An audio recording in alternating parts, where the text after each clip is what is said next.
Kerajaan sorga, kerajaan Allah. Kerajaan di mana rajanya adalah Yesus dari sejak zaman dulu sampai sekarang. Dan Alkitab katakan dia akan memerintah sampai selama-lamanya. Ini kerajaan yang tidak tergoncangkan. Itu sebabnya kenapa kita mesti ikutin protokol ini.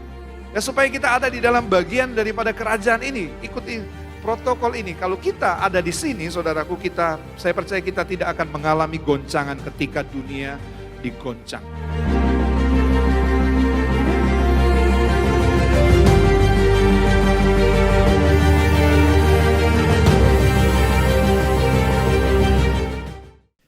Puji Tuhan, jangan terkecoh dengan video tadi, saudara. Itu saya masih muda.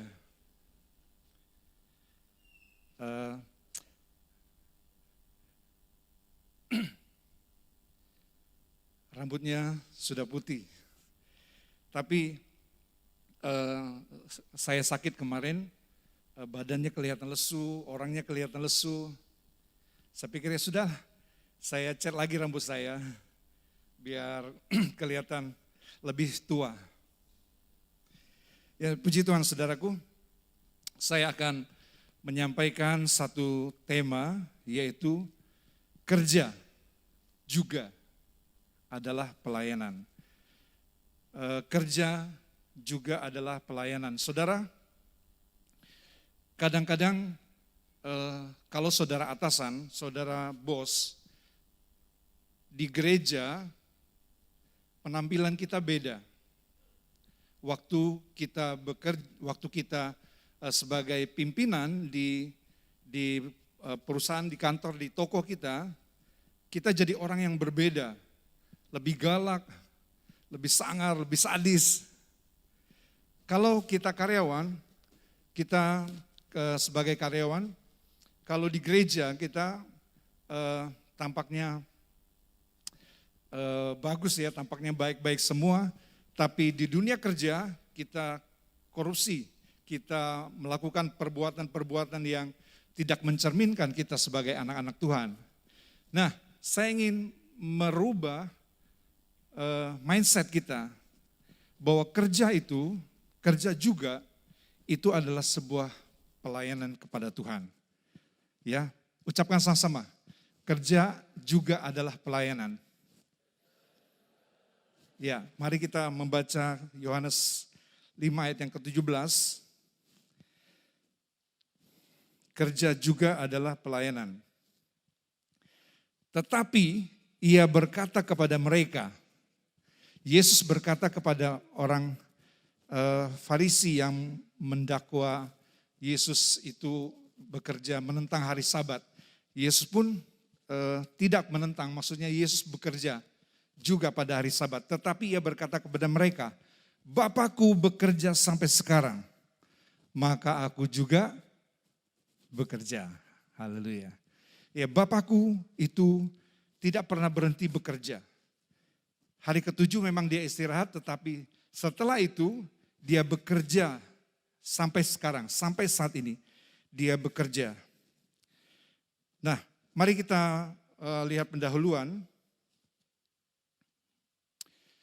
Kesalahpahaman tentang pekerjaan, tentang kerja. Ini kesalahpahaman. Jadi begitu manusia jatuh di dalam dosa, manusia kehilangan pemahaman tentang dirinya.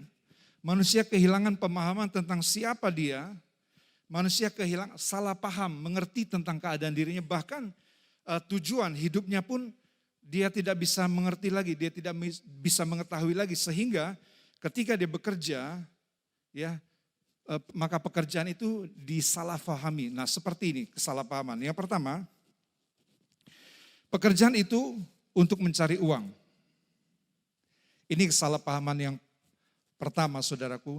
Nah, dari kecil kita sudah diindoktrinasi, kalau kita ditanya ya, anak-anak kecil kita tanya, Papa kemana? Atau Mama kemana? Jawabnya, Mama, Papa pergi kerja. Lalu ditanya lagi, kerja ngapain? Kerja cari apa? Apa jawaban saudara? Kerja cari uang. Nah, uang itu jadi tujuan utama seseorang bekerja. Nah ini kesalahpahaman tentang kerja yang pertama. Yang kedua, 6 hari lamanya engkau akan bekerja dan 1 hari, hari ke-7 istirahat. 6 hari bekerja, 1 hari istirahat. Benar enggak saudara? Benar kan? Tapi coba pandangan saudara arahkan lebih kemana? Kerjanya apa istirahatnya? Ayo jujur. Istirahatnya kita lebih fokus kepada istirahat. Padahal kita diciptakan untuk bekerja selama 6 hari itu. Saudaraku, kita adalah masyarakat yang berorientasi kepada istirahat. Kita meyakini bahwa hari libur, hari raya, akhir pekan lebih baik dari hari kerja. Betul nggak? Libur.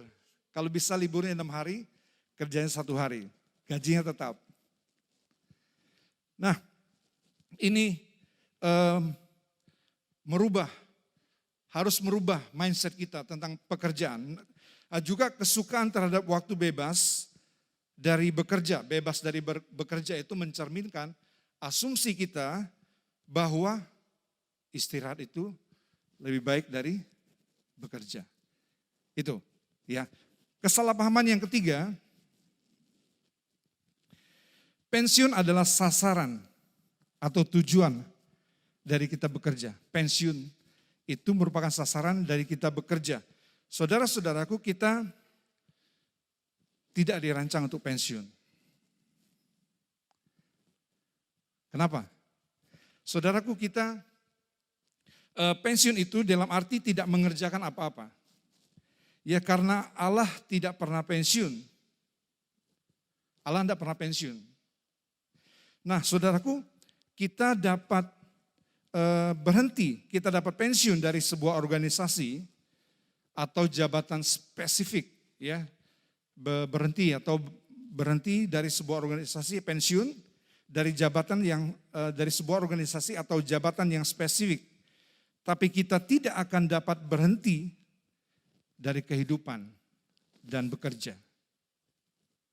Kalau kita berhenti dari kehidupan dan bekerja, kalau kita berhenti, kita berarti begitu berhenti bekerja, artinya kita mati. Coba kita baca Pengkhotbah 9 ayat yang 10. Pengkhotbah ayat 9 sampai yang 10. Segala sesuatu yang dijumpai tanganmu untuk dikerjakan, kerjakanlah itu sekuat tenaga. Ya. Karena tidak ada pekerjaan lagi. Tidak ada pertimbangan, tidak ada pengetahuan, tidak ada hikmat dalam dunia orang mati, kemana engkau pergi. Kalau kita berhenti bekerja berarti mati. Jadi pensiun itu bukanlah sasaran tujuan kita bekerja. Ya, ini mungkin kesalahan yang ketiga yang kita pahami. Nah, saudaraku sekalian, kita melihat tema kita kembali. Mengapa kita bekerja atau kerja itu sebuah pelayanan? Mengapa kerja juga adalah sebuah pelayanan? Yang pertama,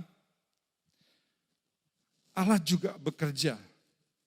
Ya, dia bekerja dalam proses penciptaan langit dan bumi.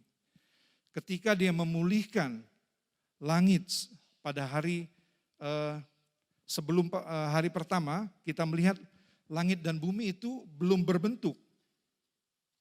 Ya, dituliskan belum berbentuk dan kosong. Kacau balau terjemahan aslinya. Terjemahan aslinya kacau balau.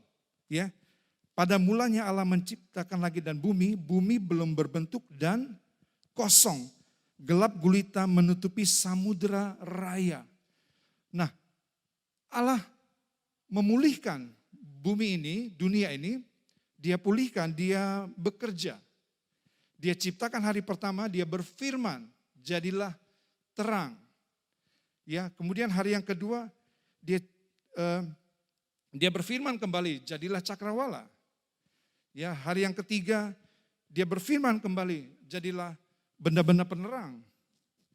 Jadilah ikan-ikan di laut. Dia berfirman, jadilah burung-burung di udara. Dia berfirman, jadilah dari benih-benih itu keluarlah tanaman, tumbuh-tumbuhan. Dia berfirman membentuk binatang-binatang. Dan pada hari yang keenam, dia berfirman untuk menciptakan kita. Dia berfirman kepada dirinya sendiri. Dia mengeluarkan energi. Ya, saudara, kita berpikir dia berfirman itu tidak seperti kita beranggapan itu tidak mengeluarkan energi, tidak mengeluarkan tenaga. Tapi saudaraku, kalau kita melihat hal ini, Allah itu bekerja dengan semaksimal mungkin, bekerja dengan sekuat tenaga.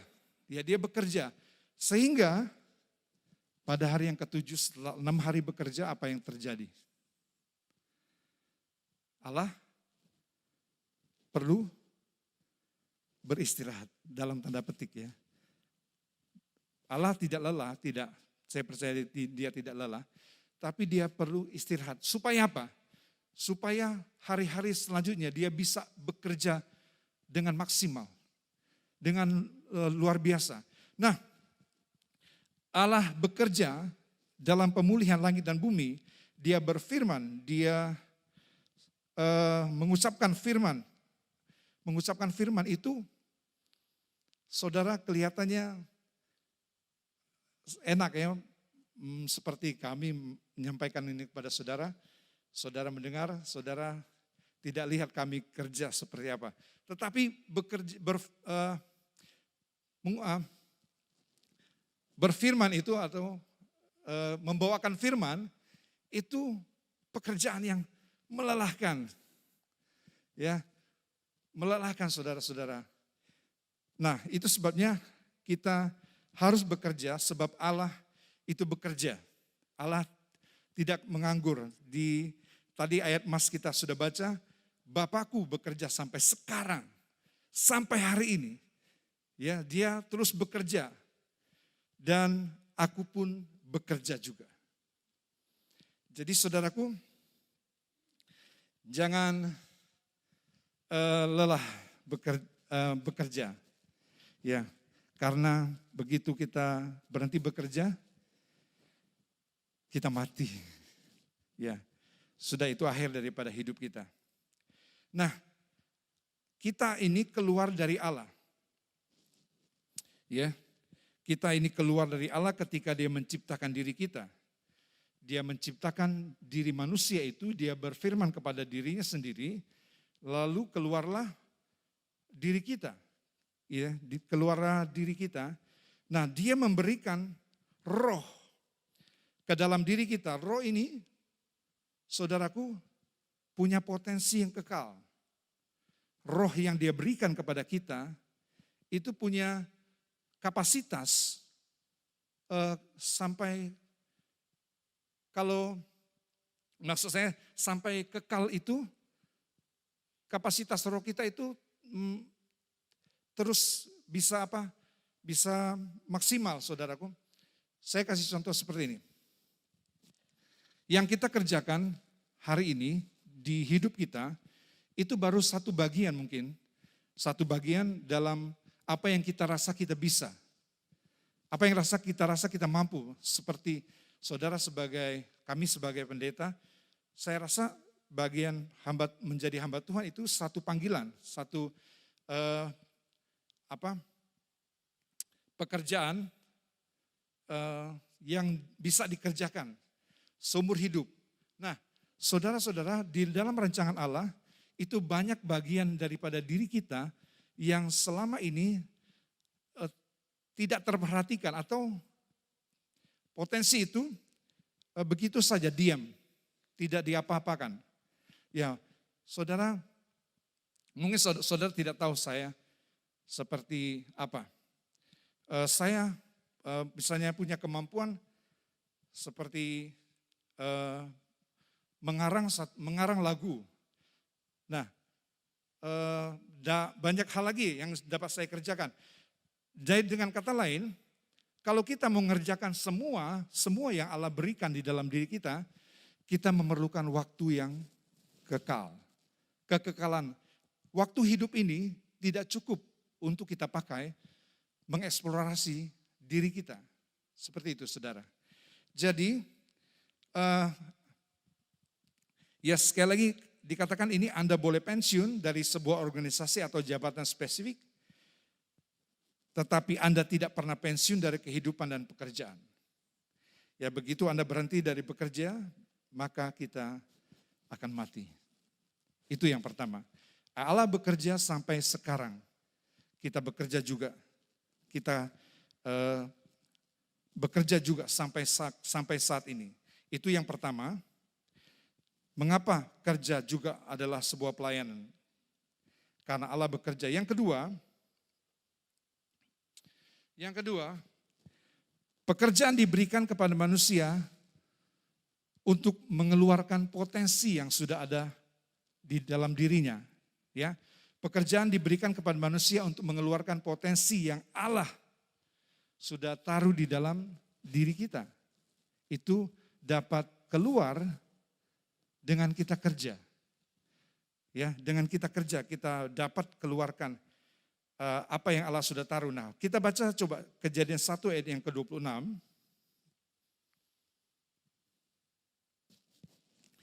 Kejadian 1 ayat yang ke-26.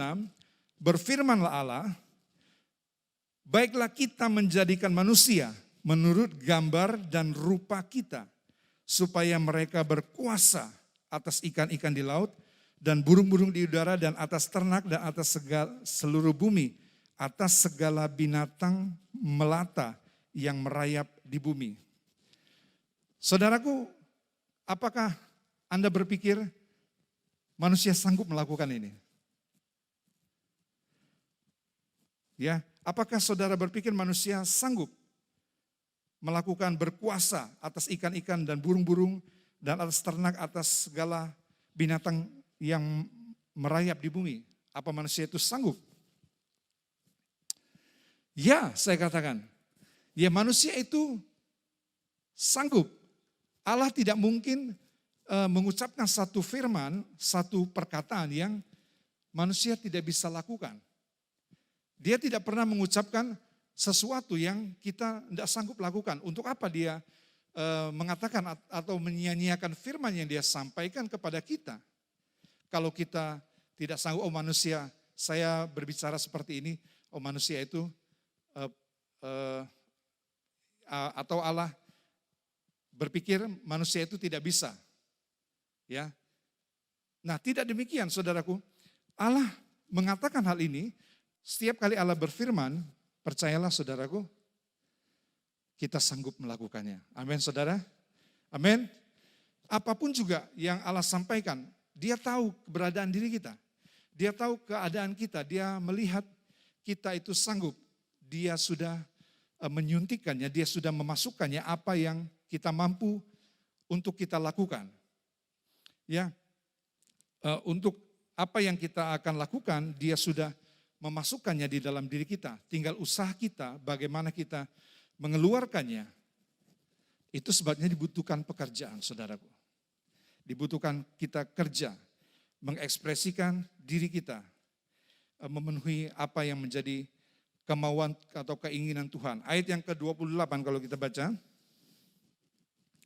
Allah memberkati mereka lalu berfirman kepada mereka. Apa? Beranak cucu, bertambah banyak, penuhilah bumi dan taklukkanlah itu. Nah, Allah perintahkan ini kepada diri kita, beranak cucu. Nah, kalau saudara lihat di dalam terjemahan bahasa Inggris, ya, tidak dikatakan beranak cucu, tetapi be fruitful. Ya, berbuah. Kita disuruh berbuah. And multiply. Bertambah banyak yang kita hasilkan itu jadi bertambah banyak. Replenish the earth. Penuhi bumi, artinya kita terus melipat gandakannya. Penuhi bumi. Dan subdue it. Taklukkan itu. Ya, kuasai itu. Jadi saudaraku, Allah perintahkan kita untuk produktif. Sekali lagi Allah perintahkan kita untuk be productive. Haleluya. Sekali lagi Allah perintahkan kita untuk produktif. Katakan produktif. Saya produktif. Amin. Haleluya. Ini perintah Tuhan, ya. Berkembang biak tentunya manusia beranak cucu itu sudah menjadi kehendak Tuhan. Tetapi yang dimaksudkan lebih jauh, kalaupun tidak dikaruniai anak, itu tidak masalah bagi diri kita. Yang Allah inginkan dari dalam diri kita, be productive. Ya, jadilah produktif, saudaraku. Kita baca di Kejadian 2 ayat yang kelima, itu sebabnya Allah memberikan pekerjaan kepada mereka untuk mengeluarkan apa yang berbuah ini, melipat gandakan, penuhilah bumi dan taklukkanlah itu. Supaya itu terjadi, manusia diberikan kerja. Ya, Kejadian 2 ayat 5, belum ada semak apapun di bumi, belum timbul tumbuh-tumbuhan apapun di padang, sebab Tuhan Allah belum menurunkan hujan ke bumi dan belum ada orang untuk mengusahakan. Belum ada orang untuk mengusahakan tanah itu. Belum ada orang yang mengusahakan tanah itu. Allah pun belum menurunkan hujan. Nah, kata mengusahakan di sini ya dipakai kata abad. Aubat. Ya, dipakai kata abad yang artinya to work. Ya, Allah perintahkan manusia untuk mengusahakan, untuk bekerja, abad, to work.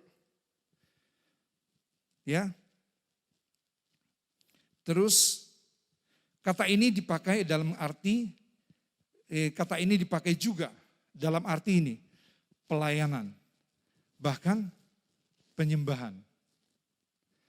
Saudara lihat ya, kata abad, to work, mengusahakan tanah itu dikaitkan dengan pelayanan kita. Nah, saudaraku, kita berpikir kita melayani Tuhan, pekerjaan itu bagian lain daripada melayani Tuhan. Ya, pelayanan itu kalau di gereja, kalau di luar kita jadi orang lain, jadi orang yang berbeda. Saya yang katakan kita punya tanggung jawab yang sama dengan kita melayani Tuhan. Pekerjaan saudaraku, apapun itu, kita bisa manfaatkan untuk memberkati orang. Kita bisa manfaatkan untuk pelayanan, di sini dikatakan pelayanan. Kita bisa pakai itu untuk pelayanan, saudaraku. Bahkan kita bisa pakai itu untuk penyembahan. Bukan menyembah pekerjaannya, tetapi kita mengerjakan dengan sebaik mungkin sampai Allah dipermuliakan. Kita bisa jadikan itu sebagai alat penyembahan kita kepada Tuhan. Haleluya.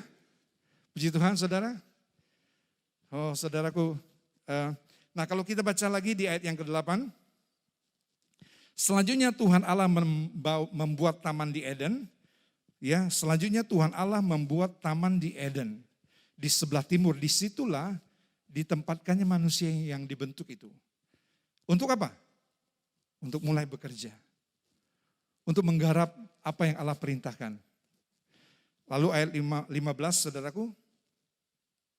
Tuhan Allah mengambil manusia itu dan menempatkannya di dalam Taman Eden untuk mengusahakan. Nah, ini kata yang sama, abad. Untuk mengusahakan dan memelihara taman itu. Jadi, saudaraku, itu sebabnya pekerjaan kita bukanlah alat atau untuk mencari uang. Jangan salah paham ya. Kita tetap perlu uang, tetapi itu bukan jadi sasaran. Bahkan kalau ada orang yang saudaraku, kalau ada orang yang cerdas, saudara, dia akan bersedia membantu orang lain tanpa dibayar. Dia senang melakukan itu tanpa dibayar sekalipun. Ya, Saya baca buku ini, Rich Dad and Poor Dad. Ya. Dia punya ayah yang kaya dan punya ayah yang miskin. Dia belajar kepada ayahnya yang kaya dan belajar juga kepada ayahnya yang miskin. Nah, dia belajar kepada ayahnya yang kaya, apa yang dia pelajari, saudaraku? Dia pelajari, dia bekerja sama ayah yang kaya, dia tidak dibayar. Ya, dia tidak dibayar, dia bekerja bukan untuk bayaran. Dia bilang, ayahnya yang kaya bilang, kalau bekerja itu dibayar, saya menghancurkan mindsetmu, menghancurkan tujuan hidupmu, menghancurkan tujuanmu bekerja itu untuk uang. Jadi bekerja untuk dibayar. Kamu bekerja bukan untuk dibayar, saudaraku. Tetapi kerjalah sebaik mungkin, kerjalah semaksimal mungkin. Nanti baru uang itu menyusul kemudian. Jadi begitu, saudaraku. Ya, kerjalah dengan maksimal. Itu sebabnya kita harus bekerja dengan maksimal. Bukan untuk uang, tetapi untuk mengeluarkan yang terbaik dari dalam diri kita yang sudah Allah berikan kepada diri kita. Ya, kemudian bagian C. Belum. Memang setelah manusia jatuh di dalam dosa, bekerja menjadi tidak menyenangkan. Nah ini dia. Bekerja menjadi tidak menyenangkan, ya, bekerja dengan berpeluh, ya. Coba kita baca Kejadian 3 ayat 17. Lalu firman-Nya kepada manusia itu, karena engkau mendengarkan perkataan istrimu dan memakan dari buah pohon yang telah kuperintahkan kepadamu. Jangan makan daripadanya, maka terkutuklah tanah karena engkau dengan bersusah payah engkau akan mencari rezeki dari tanah seumur hidup. Semak duri dan rumput duri yang akan dihasilkannya bagimu dan tumbuh-tumbuhan di padang akan menjadi makananmu. Nah, pekerja menjadi tidak menyenangkan, ya, karena manusia jatuh di dalam dosa ini. Tetapi, saudaraku, pekerjaan itu sendiri bukanlah dosa. Ya, pekerjaan itu sendiri bukanlah akibat dari dosa. Pekerjaan sudah diberikan sebelum manusia jatuh di dalam dosa. Hanya akibat dari dari kita bekerja itu susah jadinya. Nah, jadi kalau saudaraku melihat, pekerjaan itu sudah diberikan kepada manusia sebelum manusia jatuh di dalam dosa. Nah, Allah memang menebus manusia, tetapi Dia tidak menebus pekerjaan. Karena pekerjaan itu pada intinya, kerja itu pada intinya, itu dia tidak berdosa, dia netral, maksudnya dia tidak pekerjaan itu tidak menjadikan kita berdosa atau tidak berdosa. Pekerjaan itu sifatnya netral, jadi kita bekerja dengan penuh tanggung jawab saja. Dia dengan baik, bekerja dengan baik. Nah, puji Tuhan. Yang selanjutnya, saudaraku, bahkan pekerjaan sudah diberikan kepada manusia sebelum dia dapat seorang istri. Ya, kalau kita lihat, Adam itu dikasih pekerjaan dulu, baru Hawa. Ya, dia namai binatang-binatang sendirian. Baru setelah itu dia dikasih Hawa. Jadi yang dibutuhkan oleh manusia sesungguhnya itulah pekerjaan. Kerja, saudaraku. Ya, saatnya kalau yang bujang-bujang yang sudah belum kerja, Saudaraku, ya Allah, makanya Allah belum memberikan engkau seorang perempuan, seorang wanita untuk engkau nikahi karena engkau belum ketemu dirimu. Ya, kita ketemu diri kita dapat menjadi maksimal ketika kita punya pekerjaan. Pekerjaanlah yang mencerminkan diri kita, ya bahwa kita itu maksimal. Kemaksimalan itu ada di dalam diri kita, saudaraku. Kemaksimalan itu di dalam diri kita. Nah, barulah Adam diberikan seorang istri. Ya, kalau kita melihatnya. Puji Tuhan, sekarang kita masuk ke bagian yang ketiga. Bagian yang ketiga, bekerja menyenangkan hati Tuhan. Dan Tuhan menghargai orang yang bekerja dengan penuh tanggung jawab.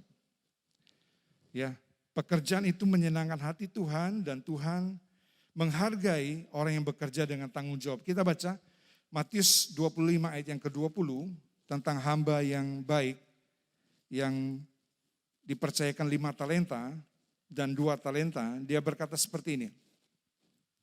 Hamba yang menerima 5 talenta itu datang dan ia membawa laba 5 talenta katanya. Tuan 5 talenta Tuhan percayakan kepadaku, lihat aku telah beroleh laba 5 talenta. Maka kata tuannya itu kepadanya, baik sekali perbuatanmu itu, hai hambaku yang baik dan setia. Engkau telah setia dalam perkara yang kecil, aku akan memberikan kepadamu tanggung jawab dalam perkara yang besar. Ya, masuklah, turutlah dalam kebahagiaan Tuanmu. Saudaraku, lihatlah, hamba ini bekerja dengan maksimal. 5 talenta dia lipat gandakan menjadi 10 talenta. Yang 2 talenta dia lipat gandakan menjadi 4 talenta. Ya. Dia hargai, Allah menghargai orang-orang yang bekerja dengan penuh tanggung jawab. Dia katakan, baik sekali perbuatanmu, hambaku yang baik dan setia. Masuklah dalam kebahagiaan Tuanmu. Pada saat itu, Tuan itu mengadakan pesta. Yang diundang adalah orang-orang yang baik dan setia, orang-orang yang bekerja, yang mengembangkan talentanya sehingga berlipat kali ganda, saudara. Nah, itu sebabnya Tuhan membenci kemalasan. Dia membenci kemalasan dan berkata kepada mereka yang tidak bekerja atau tidak mengembangkan talenta mereka. Ya. Di ayat yang ke-26 coba dibukain.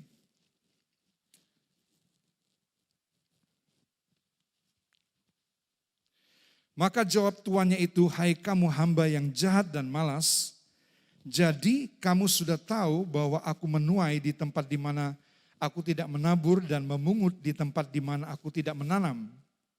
Ya, kata tuannya itu sekali lagi, hai kamu hamba yang jahat dan malas.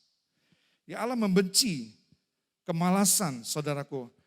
Karena kemalasan itu mengaborsi,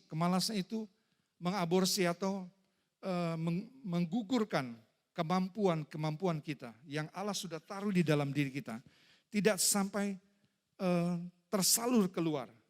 Ya, Allah paling marah dan mengatakan pada mereka hamba yang jahat dan malas. Ayat 30 dia katakan konsekuensinya, campakkanlah hamba yang tidak berguna ke dalam kegelapan yang paling gelap. Di sanalah akan terdapat ratap dan kertak gigi, saudara. Ya, hamba yang jahat dan malas itu juga menerima konsekuensinya. Dia dikatakan jahat dan malas. Dia tidak mau mengembangkan apa yang Allah berikan ke dalam dirinya. Ya, sehingga dia tidak melakukan apa-apa, saudaraku, terhadap dirinya, terhadap pekerjaannya. Padahal yang dia diberikan cuma 1 talenta. 1 talenta itu dia tidak kembangkan dengan baik. Nah, inilah prinsip kerajaan Allah, saudaraku. Saya ingin sampaikan, saudaraku, ini sebuah prinsip dari kerajaan Allah. Pekerjaan itu, Yesus banyak kali sampaikan tentang kerajaan Allah, itu seperti pekerjaan. Salah satu contohnya di Matius pasal yang ke-25 ini, kita melihat tentang prinsip kerajaan Allah. ayat yang ke-25, ayat yang pertama, ayat yang ke-14. Sebab hal kerajaan sorga, nah sama seperti seorang yang mau bepergian ke luar negeri yang memanggil hamba-hambanya dan mempercayakan hartanya kepada mereka. Jadi ini dalam konteks kerajaan Allah. Dari firman ini, saudaraku, ada satu prinsip tentang kerajaan Allah yang bagus sekali, yaitu tentang prinsip bekerja. Prinsip kerja dan kebenaran tentang bekerja. Itu sebabnya saya bacakan kepada saudaraku Matius 6 ayat 33. Matius 6 ayat yang ke-33, demikian. Tetapi carilah dahulu kerajaan Allah, maka semuanya itu akan ditambahkan kepadamu. Jadi ini prinsip saudaraku, yang kita cari dulu apa? Kerajaan Allah. Yang kita cari dulu, yang kita utamakan, yang kita prioritaskan, yang paling penting menurut Tuhan Yesus. Karena saya percaya Yesus yang paling mengerti kehidupan ini. Dia yang paling mengerti sistem dari pergerakan di dunia ini. Dia katakan, kamu tidak bisa mengabdi kepada dua tuan. Ya, kepada Tuhan dan kepada Mamon. Nah dia tahu, saudaraku, Yesus tahu bagaimana pergerakan dari sistem yang ada di dunia ini. Tetapi dia katakan cari dahulu kerajaan Allah. Prioritaskan hal ini. Ya, cari dahulu prinsip kerajaan Allah. Nah prinsipnya salah satunya adalah bekerja. Ini prinsip utama. Ya carilah dahulu kerajaan Allah. Salah satu prinsip kerajaan Allah adalah soal kerja, bekerja. Ya, dan kebenaran tentang pekerjaan itu carilah dahulu kerajaan Allah dan kebenarannya. Kita perlu mengetahui kebenaran tentang pekerjaan. Kebenaran firman Tuhan tentang pekerjaan yang saya sampaikan tadi seperti apa? Kita cari dahulu, maka prinsip yang sama. Segalanya, semuanya ditambahkan kepadamu. Jadi mengapa kita khawatir saudara-saudara? Di musim pandemi seperti ini banyak orang yang putus hubungan kerja atau di PHK. Ya. Dunia bisa menghentikan kita dari pekerjaan kita. Tapi dunia tidak bisa menghentikan kerja yang ada di dalam diri kita. Kita bisa menjadi, kita dapat menjadi apa yang Allah mau saudaraku di dalam diri kita. Dengan, saya mau katakan ini, kita diberikan juga gift. Gift itu seperti talenta, seperti kemampuan, seperti kesanggupan kita dalam melakukan pekerjaan. Ya. Jadi kalau kita berhenti dari bekerja, bagus juga. Kita bisa mulai pekerjaan baru yang sesuai dengan kemampuan kita. Ya saudara, ada seorang ibu yang datang kesaksian ini, datang kepada gembalanya, saudaraku, dia berkata, aku udah diberhentiin dari pekerjaan. Aku punya anak 3, ya, dan anak-anakku harus makan. Kalau tidak bekerja, anak-anakku bagaimana? Dia mengeluh seperti itu. Lalu gembalanya katakan, oke, apa yang ada di rumahmu? Di rumahku ada gula, dia bilang ada tepung, ada perlengkapan untuk buat roti, ada oven, ada. Dia bilang, gembalanya bilang, oven itu kapan kamu pakai? Cuman hari weekend itu Sabtu atau Minggu. Nah, lalu dia katakan, kamu menyia-nyiakan oven itu 5 hari, kamu baru fungsikan itu 2 hari. Ya, artinya gini saudaraku, apa yang ada di rumahmu, apa yang ada di dalam dirimu, kembangkan itu. Lalu saudaraku, dia disuruh buat kue, buat roti saudaraku, buat sejenis snack, makan kue yang dibuat ada snack seperti itulah. Nah dia katakan, oke, kamu punya kemampuan itu, kamu buat kue. Nah, dia buat kue, lalu dia katakan, kirim ke perusahaanmu, ya, bagikan dengan gratis. Loh, bagikan dengan gratis. Oke, dia laksanakan. Dia kasih dengan gratis, saudaraku. Nah, apa yang terjadi? Rupanya dia bikin talentanya, bikin kue itu lumayan bisa, saudaraku. Dan akhirnya, saudara, orang-orang pesan ke dia, dikasih gratis dulu, saudaraku. Dan kemudian minggu depannya pesan ke dia, ke ibu ini kembali. Lalu, saudaraku, dia dikatakan dalam kesaksian ini dia bisa bikin itu jadi banyak, jadi dia menerima pesanan itu begitu banyak, saudaraku, sampai dia bisa bikin perusahaan kue yang dia buat. Artinya apa, saudaraku? Ketika dia diberhentikan dari kerja, dia lupa di dalam dirinya ada sesuatu yang Allah taruh, yang ternyata dibuka oleh Tuhan, apa yang dia tidak sadari selama ini. Dan dia bekerja dengan menggarap dirinya, barulah dia bekerja dengan maksimal, barulah semuanya itu ditambahkan. Haleluya, ditambahkan kepada dirinya. Nah, sebagai penutupnya, saudaraku, kita sebentar akan menikmati tubuh dan darah Kristus. Kita tahu kita sudah ditebus oleh darah Yesus. Ya, kita sudah sebagai orang-orang yang sudah ditebus oleh darah Yesus, yang jadi ciptaan baru, sudah sepatutnya cara kerja kita beda dengan orang-orang dunia. Amin. Amin, saudara. Sudah sepantasnya pekerjaan kita adalah tempat kita melakukan yang terbaik bagi Tuhan kita Yesus. Kita baca di Efesus pasal 2 ayat yang ke-10. Efesus 2 ayat yang ke-10. Baca sama-sama ya. 1, 2, 3.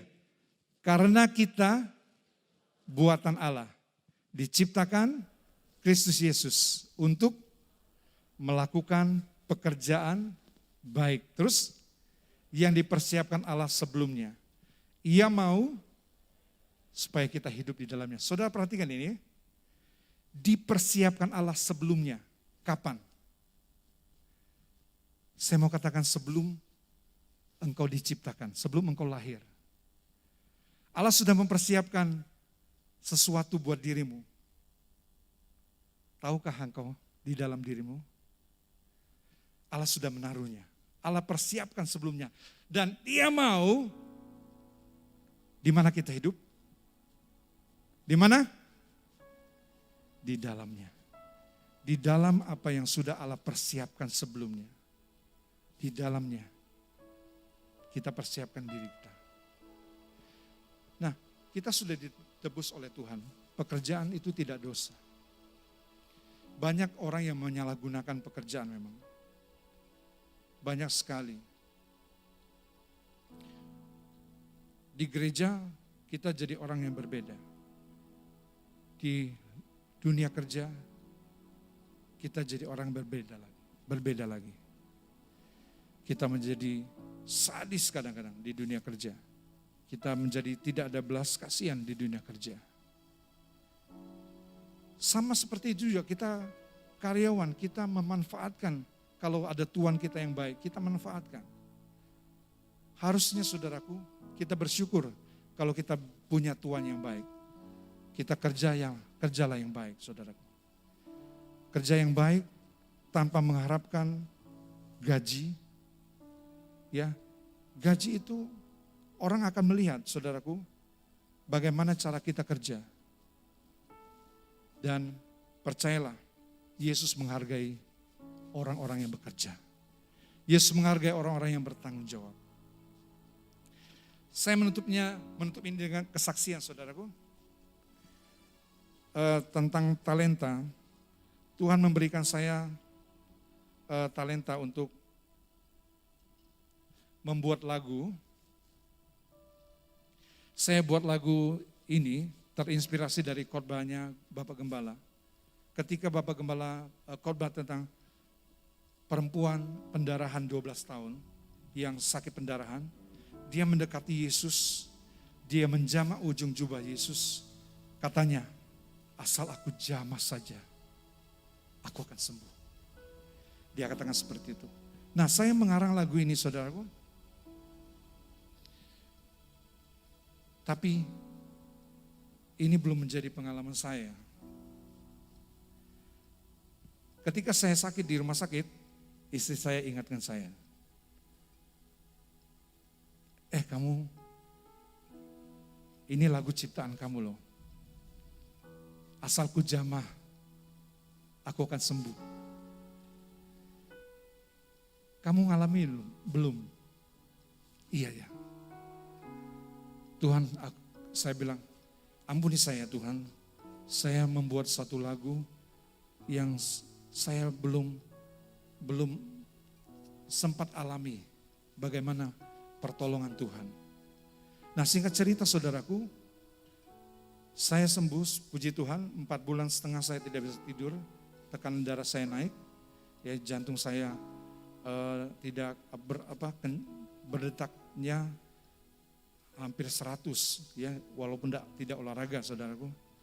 Orang-orang yang mengerti detak jantung mendekati 100 itu gimana. Tapi saya beriman melalui lagu ini saudaraku, saya percaya saya sembuh. Saya menjamah jubahnya, saya nyanyikan lagu ini terus dengan iman, dengan percaya saya sembuh Tuhan. Dan hari ini puji Tuhan, Tuhan menyembuhkan saya. Saya sudah sembuh. Saya bersyukur kepada Tuhan. Lewat lagu ini saudara, saya berharap lagu ini juga bagi saudara-saudara yang membutuhkan kesembuhan, bagi saudara-saudara yang membutuhkan pertolongan Tuhan, mujizat Tuhan di dalam kesembuhan. Ya, saya rindu lagu ini boleh jadi berkat bagi saudara. Saya rindu Tuhan menegur saya supaya saya tidak berhenti, saudaraku. Apa yang Allah sudah taruh di dalam diri saya bisa kembangkan lagi. Bisa memberkati orang lagi. Puji Tuhan. Lagunya